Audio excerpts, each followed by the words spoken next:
নমস্কার বন্ধুরা, welcome to Krishna রান্নাঘর। আজ আমি সম্পূর্ণ নিরামিষ চচ্চড়ি বানাবো আর এই রেসিপিটাই আপনাদের কাছে শেয়ার করলাম।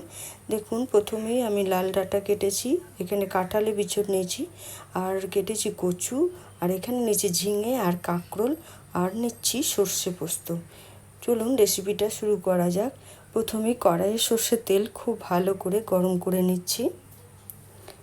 এরপর দিলাম আমি তেজপাতা, শুকনো লঙ্কা আর হাফ চামচ মতো পাঁচ ফোড়ন। তারপর আমি প্রথমে কচুটা দিয়ে দিচ্ছি। কচুর গায়ে যে একটা লেলে থাকে, তো সেটা চলে যাবে। কচুটাকে তেলের মধ্যে খুব ভালো করে কষিয়ে নিতে হবে।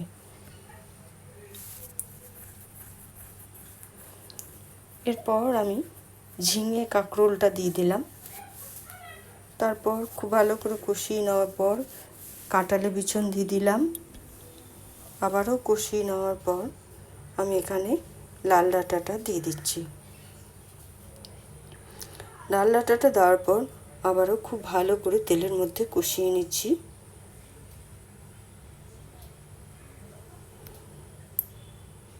দেখুন বন্ধুরা, কষানো হয়ে এসছে। এখন স্বাদ মতো লবণ দিলাম, আর দিচ্ছি স্বাদ মতো মিষ্টি, তারপর হলুদ গুঁড়ো, জিরে গুঁড়ো দেওয়ার পর খুব ভালো করে মশলাটাকে কষিয়ে নিচ্ছি।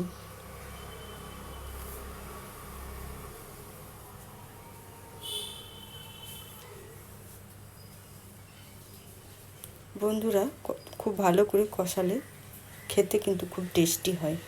তাই দেখুন কষানো প্রায় হয়ে এসেছে। এখন আমি পরিমাণ মতো জল দিয়ে দিচ্ছি। জল দিয়ে আমি এখানে লো হিটে 10 মিনিট সিদ্ধ হতে দেবো, যাতে ডাঁটা বিছুন সব সিদ্ধ হয়ে যায়। কচু তো 10 মিনিট আমি এখানে ঢাকা দিয়ে দিচ্ছি। দেখুন বন্ধুরা, 10 মিনিট পরে ফিরে এলাম। জলটা অনেকটাই শুকিয়ে এসছে আর ডাঁটাগুলোও সিদ্ধ হয়ে গেছে। এখন একটু নাড়াচাড়া করে আমি যে সর্ষে পোস্ত বেটে রেখেছি সেটা দিলাম। আর এই সর্ষে পোস্তর মধ্যেই আমি কাঁচা লঙ্কা দিয়ে রেখেছি, তাই আলাদা করে আর কাঁচা লঙ্কা আমি দিচ্ছি না। এরপর একটু নাড়াচাড়া করেই আমি কাঁচা সর্ষের তেল দিলাম, আর কাঁচা সর্ষের তেল দিয়ে আবারও একটু নাড়াচাড়া করে নিচ্ছি। আর রেসিপিটা ভালো লেগে থাকলে ইউটিউব থেকে দেখলে সাবস্ক্রাইব, লাইক, শেয়ার, কমেন্ট করবেন। ফেসবুক থেকে দেখলে আমার পেজটা ফলো করে লাইক, শেয়ার, কমেন্ট করবেন। আবারও দেখা হবে অন্য কোনো রেসিপিতে। বাই।